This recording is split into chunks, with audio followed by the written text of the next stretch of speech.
We're going to kick off our next section of this conference with our friends from the USDA Forest Service team. And there's going to be three folks. So, and we asked that they're going to be swapping out up here on the stage. Their names are Judith Dyess, Ron Mortensen, and Stephanie Coleman. Judith is the Assistant Director of Rangeland Management for the Southwestern region. Ron, the Rangeland Management Specialist for the Apache Sitgreaves. All right, Sitgreaves National Forest Region 3. And Stephanie, the Forest Fish Biologist for the Apache Sitgreaves Supervisor Office Region 3. The Wallow Fire in the summer of 2011 is the largest fire in Arizona history and perhaps the onset of a new normal in the southwestern fire regime. Less well known, however, is the equally significant cross-agency collaboration that transpired during and after the fire and how these partnerships resulted in quick, efficient, and biologically sound decision to return cattle to the area impacted by the fire. Their talk is a collaborative response to the Wallow Fire: flames, fins, feathers, fur, forage, fences, and forests. Judith, you want to join us up on stage? Give a warm round of applause for Judith. So the Wallow Fire, as Dave just said, was the largest fire in Arizona history. It started Memorial Day weekend and was not contained until July. It affected largely two districts of the Apache Sitgreaves National Forest, which is Springerville and Alpine, parts of Clifton Ranger District, and also parts of Camado Ranger District on the Gila National Forest. This is a map that's referred to as a progression map. You'll see the progression of the fire. This is a daily progression. That progression is based on a lot of variables such as wind, temperature, fuel loading, vegetation type, slope, and some of our fire suppression efforts. So for example, that also reflects burnout operations that are used to remove the fuel in front of the fire to help mitigate that and contain it, especially around communities. The next map is a burn severity map. You'll hear that term several times today. And you'll see there's three colors on this: red, yellow, and green. Red, as you would imagine, is high burn severity. That's mostly steep slopes, mixed conifer vegetation types. The moderate, or yellow, is our less steep slopes, mostly configured with ponderosa pine, some pinyon juniper, some mixed conifer. And then the light is largely our montane grasslands, some pinyon juniper, and some of our ponderosa pine that burned lightly. So here's a few photo depictions of the different categories. Obviously high severity, what we would refer to as stand replacing fire. Basically everything is taken out. Mixed conifer, that's not completely out of the realm of variability. Mixed conifer often replaces itself with these stand replacing fires. Moderate severity, you see some tree kill, some trees remaining obviously alive and healthy, and some understory burning, but already coming back. This is from 2011, post-fire. And then our light severity, which is a lot of the montane grasslands, and you can see an unscathed ponderosa pine stand behind, so light severity. And again, you'll hear these terms later. So during the fire, today's talk is mostly about what happened after the fire. However, I think it's important people have at least a rudimentary foundation about the fire. So again, over 530,000 acres. The fires are managed what's referred to as by incident management teams. And they're firefighters and folks that support the firefighters, such as GIS, food services, etc. An incident management team manages the suppression efforts. As the fire progresses, those early areas kind of down in that southwestern corner, when you saw the progression map, as those areas cool, another team comes in that's referred to as the BEAR team, or the Burned Area Emergency Response Team. They deal with the aftermath of the fire and largely deal with mitigating that initial flush of erosion that we're anticipating. Especially here in the Southwest, characteristically, May, June is our burning period. The fires occur and are followed by, of course, our very welcomed monsoon season. They know they have a very short window to get some erosion mitigation done, and that's what the BEAR team does before those monsoons generally start. Throughout the fire, the incident management team and the local Forest Service personnel worked with the livestock operators in this case, almost immediately. recognizing we had livestock already on the forest that needed to be evacuated to other areas, and then livestock that was ready to come on the forest that was not allowed to for obvious reasons. So they offered alternate grazing opportunities for that, and that was conducted by the forest in conjunction with the incident management team of anticipating where the fire is going to go next, where it's safe for livestock to be, where it's not safe. Another unique opportunity that presented itself on the Wallow was my incident management team, one of the teams that I work with for fire suppression, was asked, and I happened to be on the Wallow fire, not in my range capacity, but as part of the incident management team.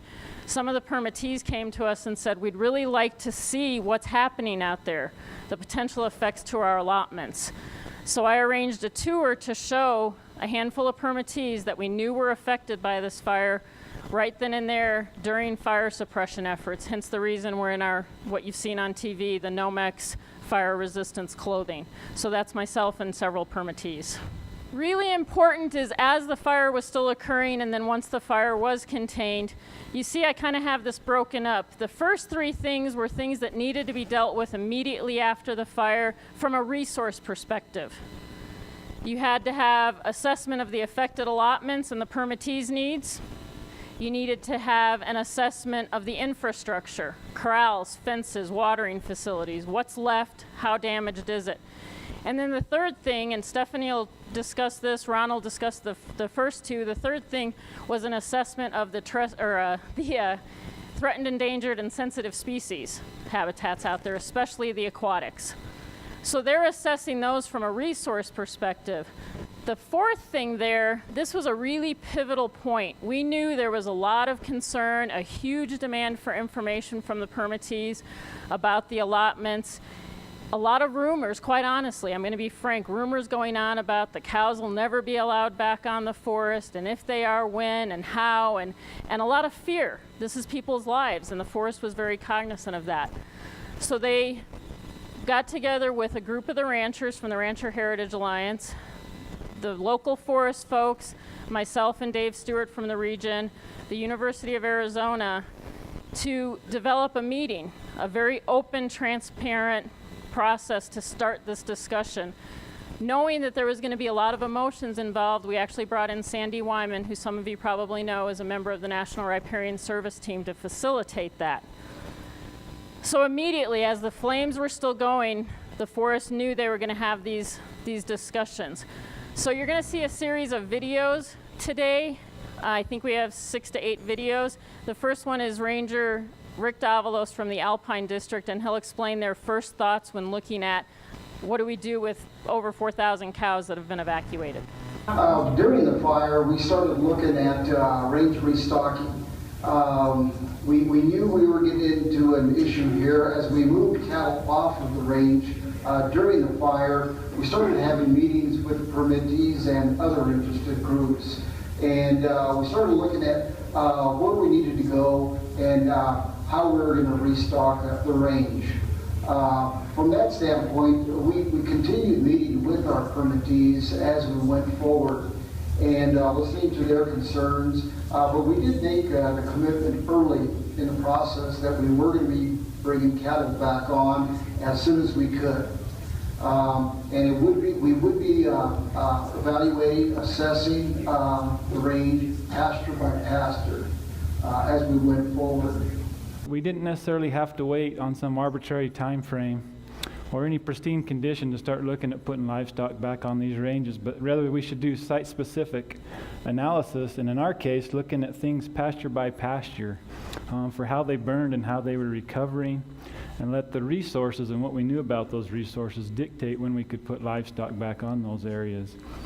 And so with those thoughts in our mind and the direction that we received, initially 4 of us, 2 range cons and 2 biologists on the Springerville district, sat down and we formed the foundation of this restocking strategy with the goal in mind of identifying pastures that could be authorized for the following 2000 grazing season. And there are 3 elements that I thought were essential to our success, and that was an allotment mapping exercise that we did, some post-fire monitoring that we did, and then also the most important is the collaboration that took place to accomplish this. We had some excellent GIS folks. We created individual allotment maps, and we put on those allotment pasture boundaries and some other infrastructure. And then we overlaid the burn severity and established monitoring sites. And this helped us to know where to focus our efforts. So we could see how each pasture burned. We could focus our efforts on those that had primarily low burn severity. And the established monitoring sites helped us to know where the cattle would have the most effect. And it also were areas where we should monitor because we had some pre-fire data on those. We also put slope and the mixed conifer vegetation type on there, because after we drove around after the fire, what we observed, or what we thought we observed, was that most of the moderate and high burn severity took place on steeper slopes and thick mixed conifer that provided little, if any, capacity to our grazing allotments. Additionally, we put threatened, endangered, and sensitive species and their critical habitat on there so that the biologists could advise us of areas of concern and also help us with any mitigations, short-term mitigations that might need to be put in place if we were going to use those areas. When it came to the post-fire monitoring, we knew that we needed something that would be fairly quick because of the size of the fire and the short time frames that we were under, but yet would also be something that was reliable and valuable that we could use as we made these restocking decisions. And we were fortunate to have Judith Dyess from our regional office and Dale Despain from the University of Arizona Extension Service come out and visit some sites with us and provide us with some valuable input on how to go about this, and also train us on this vegetative GIS data system. And what VGS is it's a database that we utilize on these ruggedized laptops to collect vegetative trend information, to analyze that information, and to store it. And so I've got a video clip here of Dale Despain describing this VGS system. One of my responsibilities is as a coordinator and project technical advisor for many of our monitoring programs that we conduct throughout the state of Arizona and elsewhere as part of the Arizona Cooperative Rangeland Monitoring Program. And a significant challenge that we have in these programs, of course, is dealing with data. And we have significant amounts of data throughout the state that we deal with. And we needed a way to maintain data integrity and consistency in our data, and a way to manage that information so that we can use it to actually provide information to the users of that information, for the agencies and the ranchers and so forth.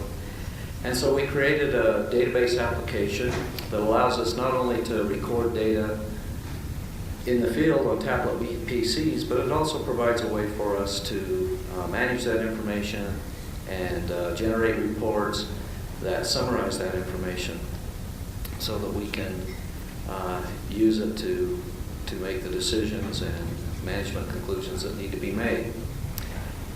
And one of the things that we have done is adapted that software. Its name is VGS, and we've adapted that to be used for the post-fire monitoring projects that are being conducted post-fire on the Wallow Fire. And it's being used by both the University of Arizona personnel that are assisting with that project, as well as the forest. So after our discussions with Dale and Judith and discussion with other range folks on the forest and across the region, what we came up with is that we'd run a 50-pace transect at each of our established monitoring sites. And at each pace, we'd put a 40 by 40 centimeter frame down, and we'd record observations on ground cover, species composition, and forage production. And we did this in the fall of the year that the fire burned through there.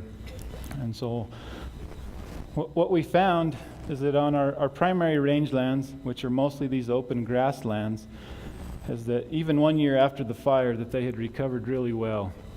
As you'd expect, the amount of bare ground was a little bit high after the fire, but not significantly. These areas recovered quickly and were able to even serve as a filter that first year for some of the runoff off of the steeper slopes.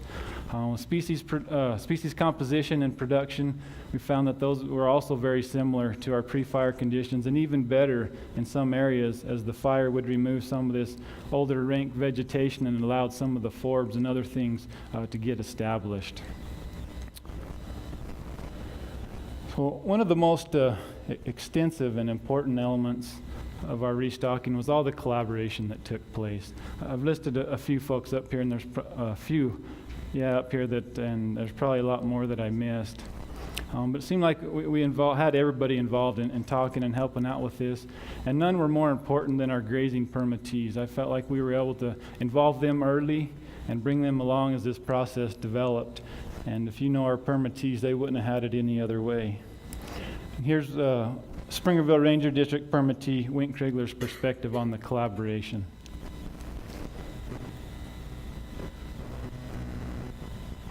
The introduction of livestock onto the A-bar-S forest allotments post-wildfire was really based on several factors. One was that for a lot of years we have collected data over some of the allotments, and so we had a good understanding of what the availability of forage was, a good understanding of the composition that was across the grasslands. The second thing is we had a very strong collaborative group that's been working together for several years in the data gathering process, and that group involving the Forest Service, a lot of permittees, Arizona Game and Fish, Arizona State Lands, and others. And so with this strong collaborative base, we had a working group with good knowledge of what was going on the range. And the third thing I think was really important is that we came on board right after the Wallow fire to start looking at what had happened on the montane grasslands as a result of the Wallow fire, and we began tracking right away what had happened as a result of the fire. Throughout all this external collaboration that was taking place, we also had an internal interdisciplinary team.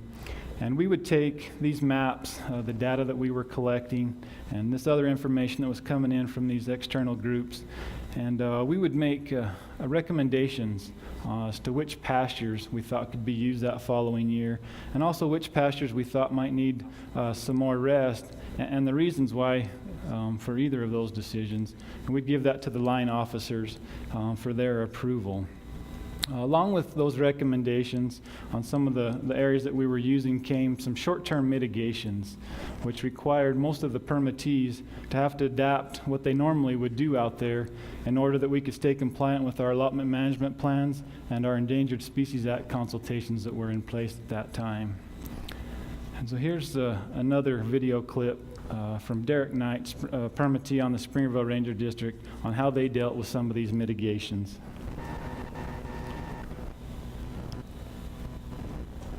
Our range staff at the districts, at the Forest Service districts, were able to mitigate and get cattle, mitigate a lot of measures and get cattle back on the allotments to 80% of our numbers. And I think that was very instrumental in keeping a lot of the permittees in business and able to do business, because the forest lands are a major portion of their grazing lands. There were some challenges that I know the range staff had to overcome.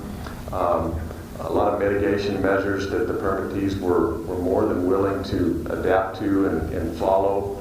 One of the main things was either resting pastures that were in severely burned areas, or if there was smaller severely burned areas within pastures that were still usable right after the fire, the following year after the fire, managing to keep livestock out of those severely burned areas and allowing them more time to recover without any type of grazing pressure. There were a little bit of incidental grazing within some of those areas, but for the most part, management was so that we were able to keep them out of those areas. And we were able to do that with salting, day herding, and just time of use on some of those specific areas. So where are we at today with our range restocking effort? Well, as of this 2013 grazing season, we were able to return every permittee to their permitted allotments to some level of stocking. And by the beginning of last year, we were able to do all but 2 permittees, and we were able to place them elsewhere on the forest. And so there's still multiple pastures that we haven't been able to put livestock back into yet. So we continue to monitor those each year. We meet with the ID team and about our observations, and we'll continue to do that until we're able to bring every pasture back into our rotation. I've got another video clip here from Alpine Ranger District permittee Barbara Marx, and I thought she summed up the process quite well.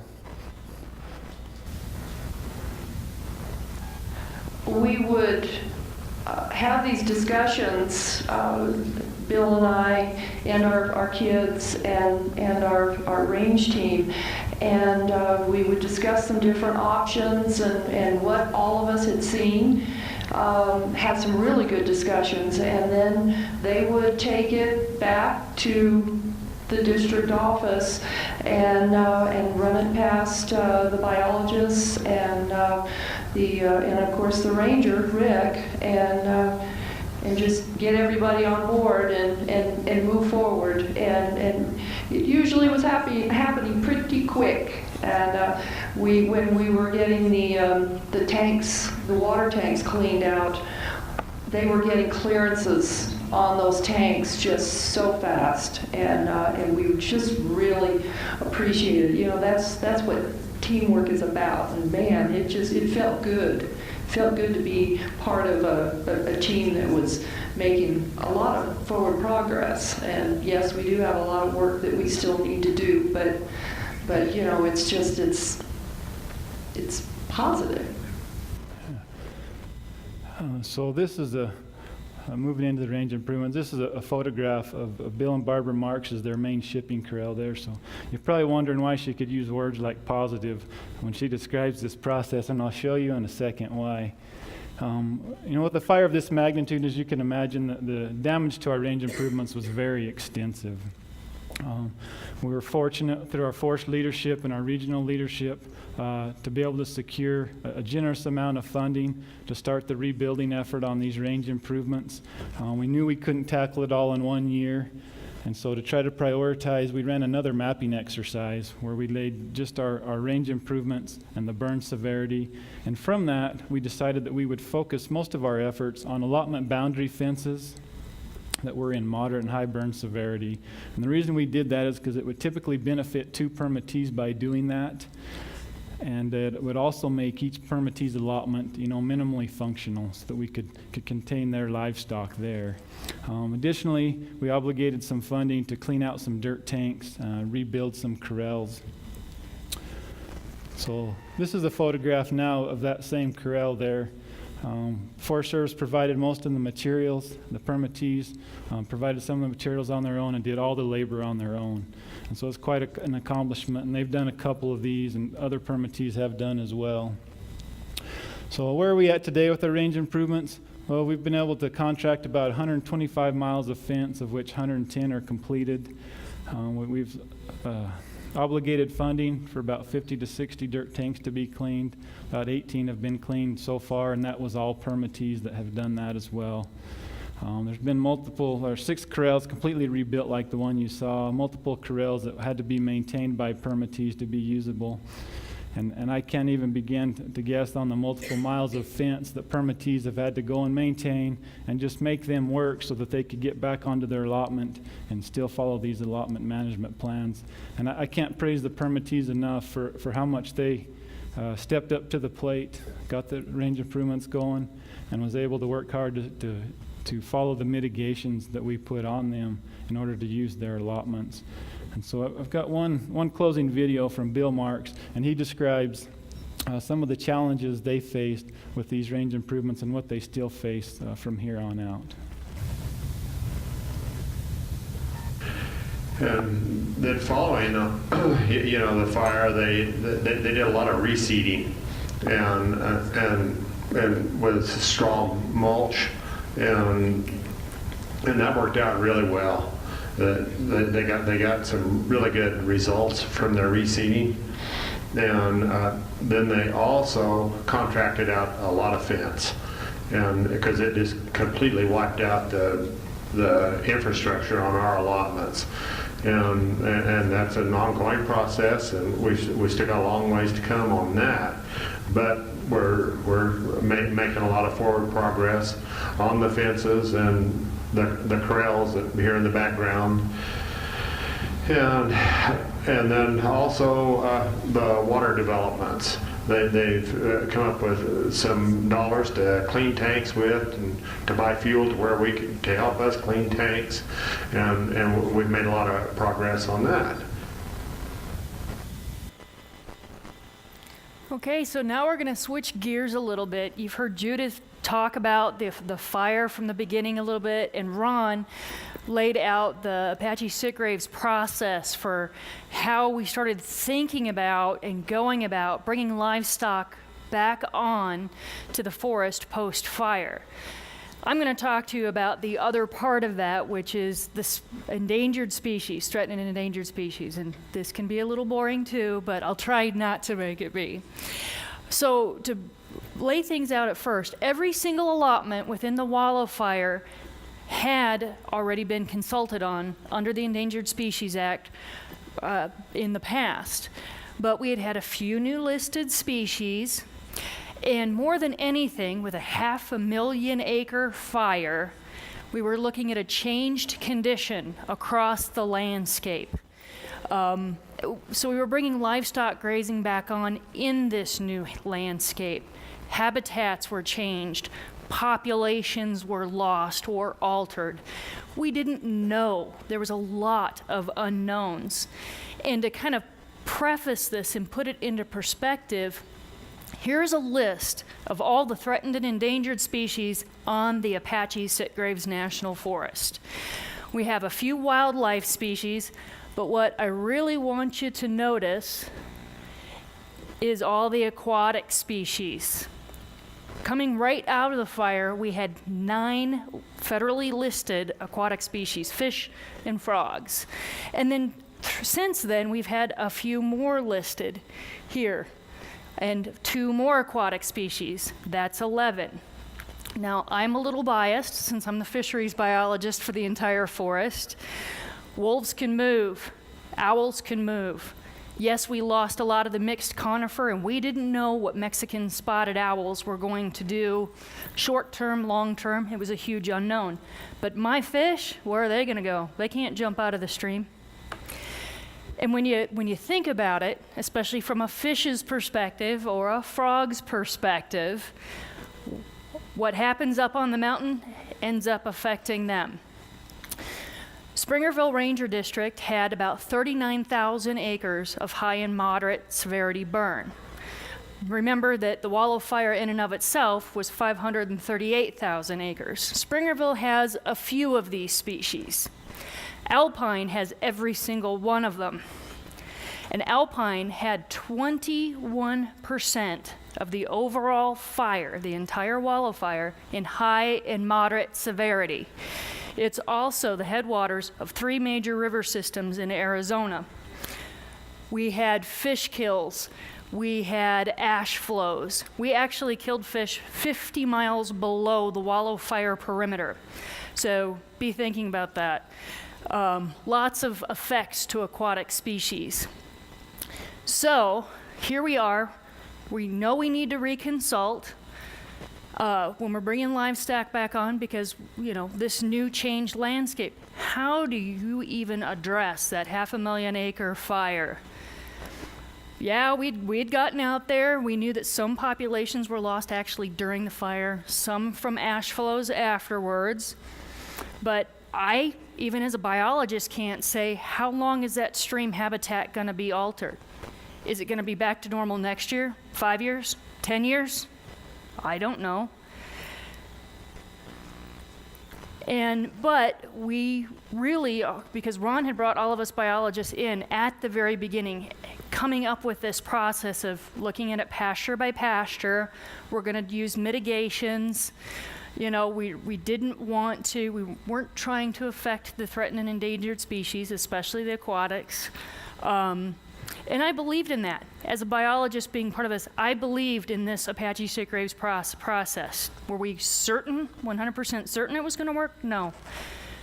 But it was worth trying, and it was the right thing to do. But still, okay, I'm a Forest Service biologist. How do I pitch this to Fish and Wildlife Service? Like I said, we're not sure it's going to work. I don't know how long just the fire effects on species are going to be. So basically I was going, trust me. How will you know? But we had a lot of questions.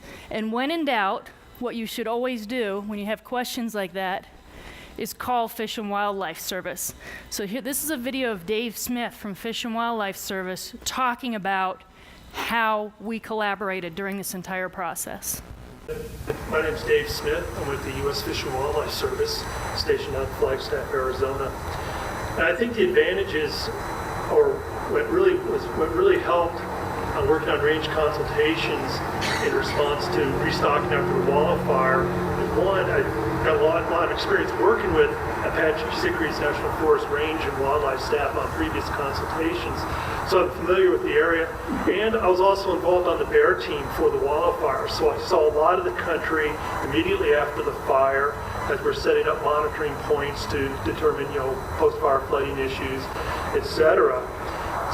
We started shortly afterwards discussing the issue with restocking some of these allotments after the Wallow fire. And I think what helped out quite a bit was, we got together fairly early. We pulled out a lot of big maps, and we sat down, got together, and we discussed the issues. And we tackled, instead of one allotment at a time, we started with the Springerville Ranger District, and we were able to consult on, I believe, 5 allotments in one consultation. And after that, we moved to the Alpine Ranger District. And there's quite a bit of the consultation issues with endangered species on the Apache sick-raves are on the Alpine Ranger District. There's quite a few listed: native fish, we have Mexican spotted owl, charcoal leopard frog. So there's a lot of issues that we had to address. And what's worked out very well is the fact that I've been able to get out in the field with range and wildlife staff during the consultation process. The areas that experienced moderate to high burn severity recovered quite a bit. I was surprised how much herbaceous recovery, how much aspen had grown in. And it made a big difference. Instead of trying to do work on these consultations from a desk and trying to get an idea of, okay, what kind of soil erosion issues, what kind of ash runoff issues are we going to have in the listed species habitat, we're able to go out to these sites and actually see the recovery, see the current condition they're in, see that actually as a result of rains on many of these slopes, we're not seeing active soil movement or organic or ash flow into the listed species habitats. And that's helped out quite a bit on our consultations, because I think we're actually able to get a much better description of what the effects of the wildfire were on listed species and what the potential effects are going to be when these graze allotments are restocked as soon as the range staff determines that there's an adequate vegetative cover, adequate forage to allow the pastures to be restocked. So after we sat down for an entire day or two with Dave Smith, and it was Ron, myself, a bunch of biologists, lots of range staffs, we came up with how we were going to go about consultation. And so as Dave mentioned, we batched all of the allotments on Springerville. Springerville consultations were a little easier because they didn't have as much of that high to moderate severity. We didn't expect a whole lot of changes. And then when it came to Alpine and Clifton, the 27 allotments within, let's say, some of the worst parts of the fire, we wanted to get our permittees back on. We wanted to make sure our consultations, new consultations, were done for their sake and ours. So we prioritized based on date. And we started batching them together. The permittees that were going on in this month, get those done, and so on and so forth. And that worked really, really well. So then we started the actual process. And I didn't want to go go into a whole lot of the process, but it's a lot of writing and reviewing, a lot of GIS analysis, slopes, burn severities, a lot of the same things Ron was talking about before, but keyed in specifically to try and tease out what were the effects of fire on threatened and endangered species, at least to the best of our knowledge. And let me tell you, we had to make a lot of assumptions. If there's moderate and high severity across all this ridgeline, what might potentially happen in this major stream? You know, what is the soil types? Are we expecting a lot of erosion? Things like that. So it was a lot of writing and reviewing. And let me tell you, Ron has gotten really good at writing biological assessments with me, which is fantastic.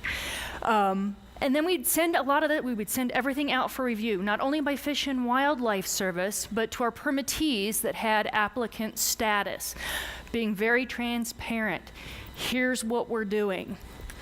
And then we would get back comments, things like that. We got a lot of very hard questions as well. I started calling them Needy Dave questions, Needy Dave Smith questions. But he was pressing us.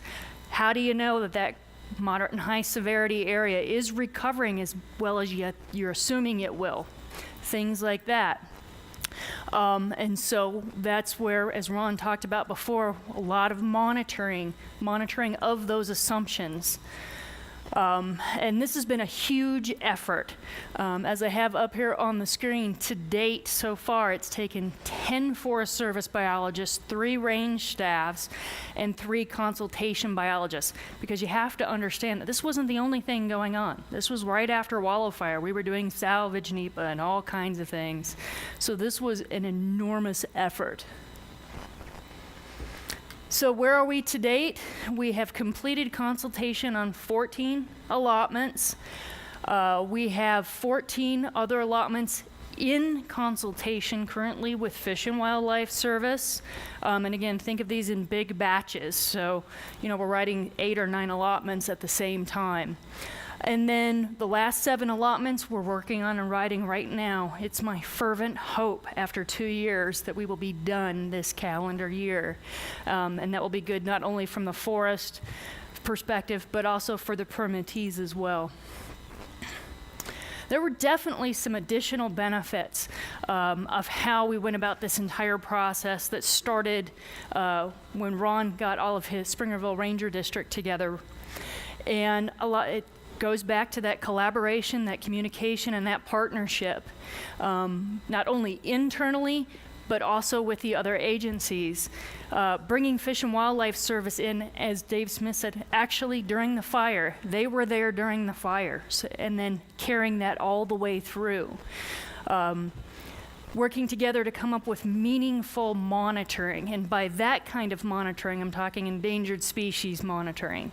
And that was really key simply because going into this, you want to do things that are meaningful and that are going to tell you what might or might not be happening.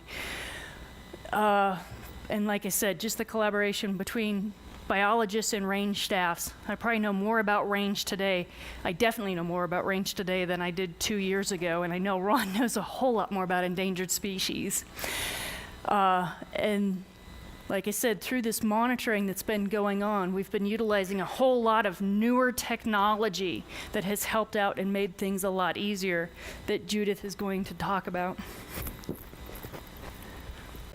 We also, prior to the fire, a woman named Mary Nichols, who's with the Agricultural Research Service, has been working with Carnegie Mellon University, NASA, and several other entities to investigate the use of high-resolution photography for rangeland monitoring. This is Mary with her setup, which is a tripod, a robotic mount, and then an off-the-shelf digital camera. The robotic mount, when you purchase it, also comes with software, stitching software to stitch your various photos together. So the result is something like this. If you go to, this is a particular brand, a particular product called Gigapan. If you go to gigapan.org, you can see these live. But this is just a still depiction how she can take a picture of an entire landscape. In this one, it's made up of about 1,400 individual snapshots that the robot takes for you. You tell it where you want the pictures. but you maintain the zoomability of each and every inch of that landscape. So you have the full landscape view, but then you can zoom in, and the bigger picture down below is depicted by the little box right there. That's that area. So you maintain that zoomability. In addition to the technology, we worked with the University of Arizona. We've been working with them for years, and immediately they jumped into action where we have monitoring already established, which is, for those of you that are familiar with the old Parker sites, they're old Parker monitoring sites. And we jumped on those and have started doing a long-term monitoring project for long-term effects of fire and grazing on these sites. And Dr. George Rule will describe that project briefly. Okay, I'm George Rule from the University of Arizona. I'm a range management specialist and professor in the School of Natural Resources and the Environment. First of all, we were poised to be able to do this study with very little planning time, actually, because we'd been working together with the Forest Service and the ranchers on the Springerville district for about 10 years now. I can't even tell you how much time we've spent in workshops and field days and working together to sort of get a group of people that are interested in looking at the response of these systems to livestock grazing. So we were ready to do this. And then secondly, we don't know whether or not we put livestock back too soon or not. That's why we're doing all this monitoring. We don't think we did, because we took data right after the fire. There was plenty of forage production on these sites, and the plant communities were not devastated by the fire in the montane grasslands. Now that's where we're monitoring, only in the montane grasslands. So we're not back in the woods.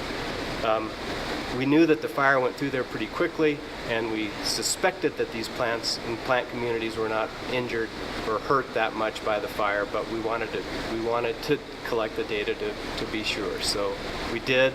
We had enough forage production to put cows back on, and the plant communities were not that much different than before the fire.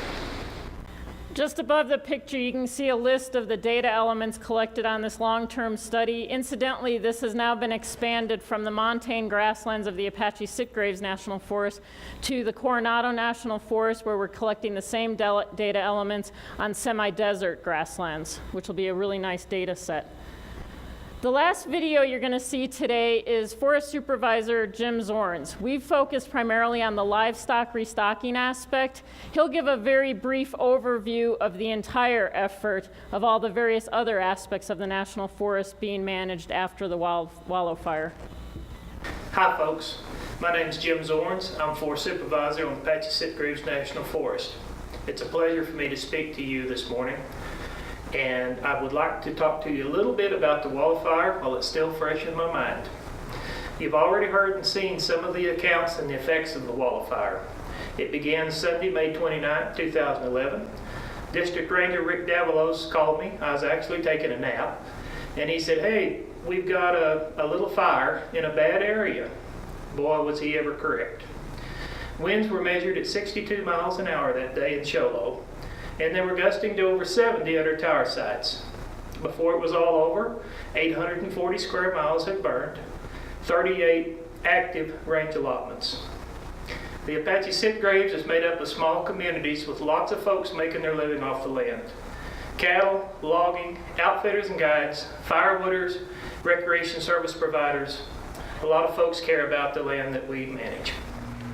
We committed to the community to get the People's Forest back open as soon as possible. Hunting season was coming. Our partners such as Arizona Game and Fish were very concerned. We had lots of salvage and hazard trees to remove to open back up our roads, and we committed to get cattle back on grass. But where do you start with such a problem of this magnitude? The forest committed to do the salvage and get the cattle back on as equal priorities. We began leveraging and requesting funds for range infrastructure repair and replacement. We had a $10 million need identified. We were successful in about $3.5 million. And you've already seen the almost unimaginable loss of the range improvements. We structured the forest to a boundaryless organization and used a hands-on approach, everybody pulling together to get it done. The Apache sitgraves is blessed with the most water in Region 3, but that also translates to the most aquatic threatened endangered species in the region. And what that means is restocking consultation was a major challenge, due in part to the scope of the affected habitat and species. But we had great coordination and communication and cooperation with the U.S. Fish and Wildlife Service. That was the key to the consultation success. First year following the fire, 2012, all but 2 permittees were back on range. By the second year in 2013, all permittees were back on. We did have to reduce numbers and we had to employ additional management strategies. But we met those objectives that mattered most to this community and this organization. Our mission was challenged and our character was tested, but our dedicated employees stepped up and we got it done. Thank you. So today you've heard a story of a very large event condensed into about 35, 40 minutes. And it's a story, like all stories, with lots of characters, right? We've had lots of crazy characters in this journey. And you've heard consistent themes with Quivira that you've heard over the last few years: resilience, communities, collaboration, public and private partnerships. You've heard about this year's theme, adapting our management. And you've seen how we can still try to attain, even in the big events such as the Wallow Fire, those desired conditions that are ecological in nature, economic, and social, within the statutes and regulations that the Forest Service operates under. All this has to meet those intents given to us by statutes from Congress and our regulations. And with that, we'll open it up for questions and really appreciate the opportunity again. Thank you.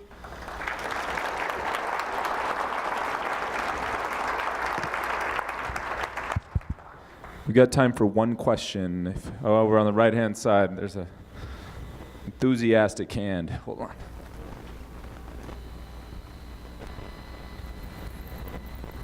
Thank you. Excuse me. Thank you. Thanks for your nice talks. It was very informative. I was kind of wondering, just in terms of range and livestock, what was the total cost of restoring their infrastructure and doing all the studies and all of that? And what were your returns in terms of grazing permits? Ron can probably best address that. I think he mentioned there was about a $10 million need to rebuild the infrastructure. We received about, meaning the forest received, about $3.5 million so far to start. That's public money? Going that right. That's public money? That was, yes, Forest Service money. That was public money, public tax money to do that. That was for the benefit of a few ranchers, right? No, I mean, there's many other things that are put together in that. Like what?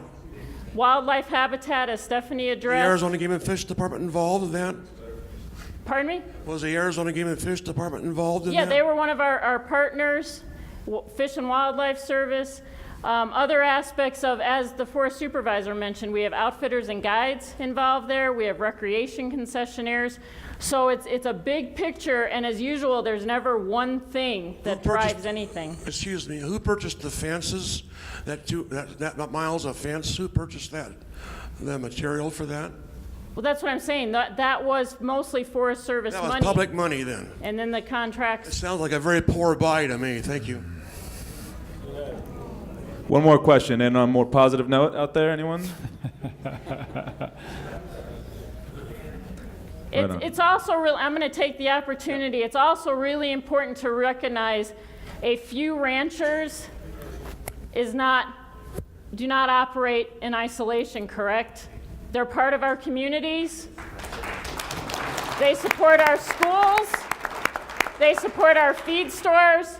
They assist outfitters and guiders. They bring recreation efforts to the forest. So again, nothing is in isolation or by itself. This was managing a national forest after a 500,000 acre fire with how many endangered species. Everything is integrated to remove any segment of an economic population that's dependent upon a national forest resource.